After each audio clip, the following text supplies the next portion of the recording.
Good morning everyone, welcome back to my YouTube channel.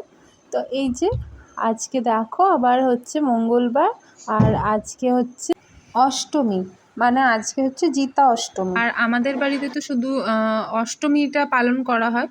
তো অষ্টমী পড়ে গেছে, আর জিতা ষষ্ঠীর যে উপোসটা হয় সেটা আমার মাই করে। আর বাপের বাড়িতেই মানে এটা আছে আর কি, আর শ্বশুর বাড়িতে আছে, কিন্তু আমার শাশুড়ি মা করে না। শাশুড়ি মায়ের যে যা আছে উনি করে, মানে জেঠ শাশুড়ি। অষ্টমী যারা পালন করে তাদেরকে সবকটা অষ্টমী করতে হয়, মানে 4টে যে অষ্টমী রয়েছে সবকটাই। তো আজকে তো সকাল সকাল হচ্ছে সমস্ত কাজ টাজ সেরে নেব, আর তাড়াতাড়ি করে কাজ সেরে হচ্ছে রান্নাঘরে চলে যাব।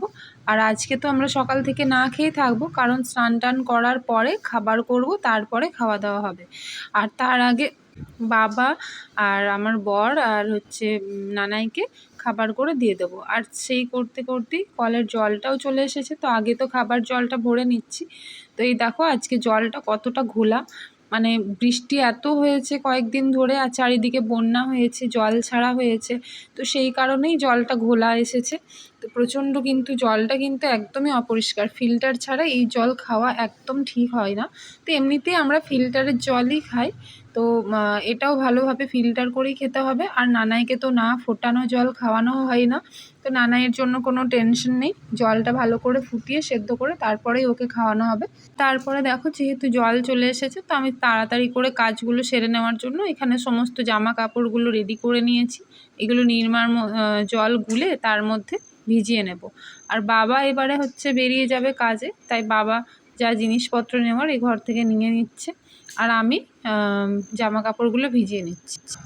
আর নানাই তো দেখো কান্না শুরু করেছিল, তো আমি ওপরে এসে দেখি, তো নানাই দেখো কেঁদে কেঁদে আমাকে ডাকছিল, তুমি এসো এসো আমি খেলবো করে। আমি তারপরে ওপরে এলাম, আর ওকে চুপ করানোর জন্য বললাম, দেখাও তোমার চোখে জল কোথায়। তো দেখাচ্ছে এই যে আমার চোখে জল। তো আমি বলছি কেমন করে বার করেছি জলটা, তখন দেখাচ্ছে যে আমি চোখটা এইভাবে টিপে জল বার করেছি।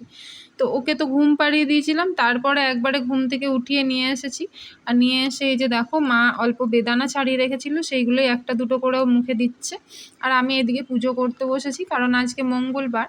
তো আজকে তো আমার প্রদীপ জ্বালার আছে।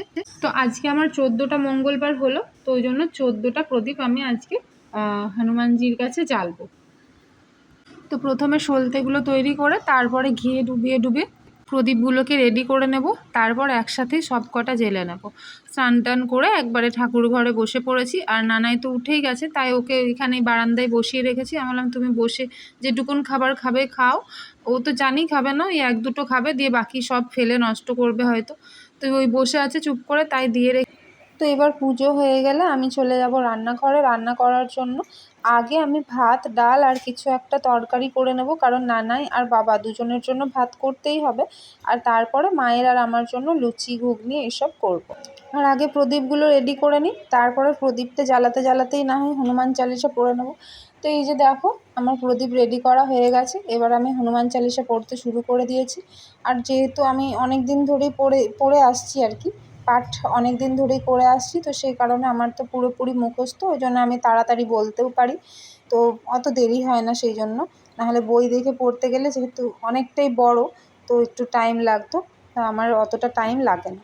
আর এই যে দেখো এই থালার মধ্যে আমি প্রদীপগুলো, ঘিয়ের প্রদীপগুলো সব জ্বালিয়ে নিচ্ছি একটা একটা করে। আর তারপরে একসাথে আরতি করে নেব। আরতি করলে আর হনুমান চালিসাটা পড়া হয়ে গেলে আমার পুজোটা কমপ্লিট হয়ে যাবে। তো এই যে এইভাবে ভগবানের কাছে আরতি করে নিচ্ছি। আর আমার কাছে তো এই হনুমানজির ফটোটাই আছে, কারণ এটা আমি কিছুদিন আগেই কিনে এনেছিলাম, এই মঙ্গলবারটা শুরু করার আগে। তো এইবারে এখানেই পুজো করি আর কি। বাড়িতেও আমার এরকম একটা ফটো ছিল, কিন্তু আমি যখন প্রদীপ জ্বালতাম তখন আমি মন্দিরে গিয়ে জ্বালতাম, কারণ বাড়ির সামনেই ছিল মন্দির। তো প্রত্যেক মঙ্গলবারে আমি মন্দিরে গিয়ে পুজো দিতাম আর প্রদীপ জ্বেলে আসতাম। আর এখন তো মন্দিরে যাওয়াটা সম্ভব নয়, আর অনেকটাই দেরি হয়ে যায়, বাড়িতে অনেক রকমের কাজ থাকে, প্লাস মন্দিরটাও সামনে না। আর রানীগঞ্জের সামনেই মন্দির ছিল, সেখানে জ্বালা হতো, সবাই একসাথে অনেকজন গিয়ে জ্বালতো, তো সেই কারণে তখন যেতাম। আর আইবুড়ো বেলায় তো অত ধরো কাজ টাজও ছিল না, ফাঁকাই থাকতাম, শুধু সেই কারণে হয় সন্ধেবেলা নয় সকালবেলা যেতাম আর কি। তো এই যে আমার প্রদীপ জ্বালা হয়ে গেছে। আর এবারে আমি নানাইকে একটু খাবার দাবার দেখি ভুলিয়ে ভালিয়ে যদি কিছু খাওয়ানো যায় তো খাইয়ে দেবো, কারণ খাবার বেলায় তো ওর ওকে মানে খুব মুশকিল খাবার খাওয়ানো। আর বাইরে দেখো আওয়াজ পেয়ে শুনতে পেয়েছে কিছু একটা এসেছে, তো গিয়ে দেখি যে কটন ক্যান্ডি এসেছে। তো এবার কটন ক্যান্ডি তো নানাই কখনো খায়নি, কিন্তু ফোনের ভিডিওতে দেখেছিল, তো সেই কারণে ও একদম অবাক যে সত্যি করেই সামনেই কটন ক্যান্ডি দেখতে পেয়েছে। এবারে ও 5 টাকা নিয়ে এসছে, দিয়ে 5 টাকা দিয়ে এটা কিনে নেবে। তো বলছিল 2খানা নেবো, আমি বললাম না, একটাই আগে তুমি খেয়ে দেখো। আর তাছাড়াও এইগুলো বাচ্চাদের খুব একটা দেওয়া বোধহয় ভালোও নয়, কারণ প্রচণ্ড মিষ্টি এবং কালার দেওয়া থাকে। তো কালার দেওয়া কোনো খাবারই বাচ্চাদের না দেওয়াটাই ভালো। তো সেই কারণে আমি একটাই নিলাম, জানি না ও খাবে কি না, তাও যখন ইচ্ছে করেছে খেতে চাইছে তো কিনে দিলাম। যে তারপরে দেখি, এখন তো খেতে দেবো না, এখন থাক হাতে, পরে তখন ওকে খাইয়ে দেবো। তো এই বলে ওটা আমি ওর হাতে দিয়ে দিয়েছি।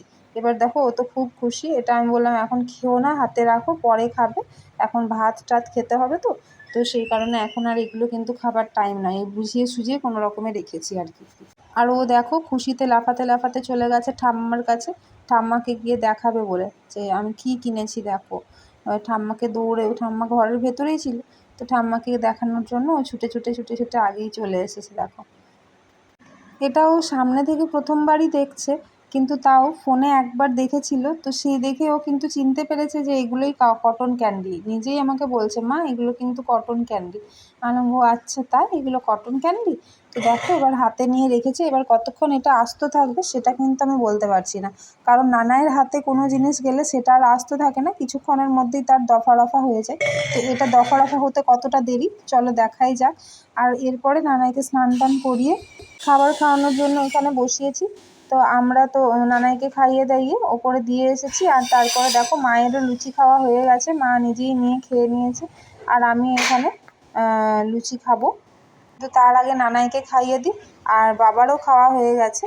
তো আমার খাওয়া দাওয়া করার পরে বাকি যে রাত্রের লুচির জন্য ময়দাটা রেখেছিলাম মেখে, সেটা করে নিচ্ছি, কারণ সন্ধে সন্ধে হয়ে এসছে আর তার মধ্যে পড়তেও চলে আসবে, সেই জন্য লুচিগুলো করে নিচ্ছি। আর ঘুগনিটাও গরম গরম তখন রাত্রেবেলা করে দেওয়া হবে। ঘুগনি রয়েছে, তো ওই ঘুগনিটাকে আবার গরম করে রাত্রেবেলায় দেওয়া হবে। লুচিগুলো করা থাকলে যার যা যখন ইচ্ছে হবে সে তখন খেতে পারবে আর কি। তো এই দেখো এই বেদানাগুলো মা ছাড়িয়ে রেখেছিল, বললো তুমি খেয়ে নিও। তো আমি এগুলো হাতে করে নিয়েই চলে এসেছি ওপরে পড়ানোর জন্য। তো এরা পড়তে বসে গেছে। আর দেখো বাইরে কত তাড়াতাড়ি অন্ধকার নেমে আসছে, এখন তো 5:30টাতেই এইভাবে অন্ধকার হয়ে যাচ্ছে। আর আগে 6:30 7টা হলেও রোদের উত্তাপটা যাচ্ছিল না, আলোটাও যাচ্ছিল না। তো যাই হোক, শীতকাল আসছে, তো এটাই হচ্ছে তার উদাহরণ। তো এইবারে দেখো একবারে সোজা এলাম হচ্ছে রাত্রেবেলা। রাত্রেবেলা সমস্ত খাবার দাবার খাওয়া দাওয়া করে বাসনপত্র নামানো আছে, আমি টেবিল মুছে নিয়েছি। এবারে আমি এই ধোয়া মাজা যা করার সেগুলো করে ওপরে গিয়ে আজকের মতো ভিডিওটাকে শেষ করব আর ঘুমিয়েও পড়ব। তো এই ভিডিওটা ভালো লাগলে লাইক কমেন্ট সাবস্ক্রাইব করো, পাশে থেকো।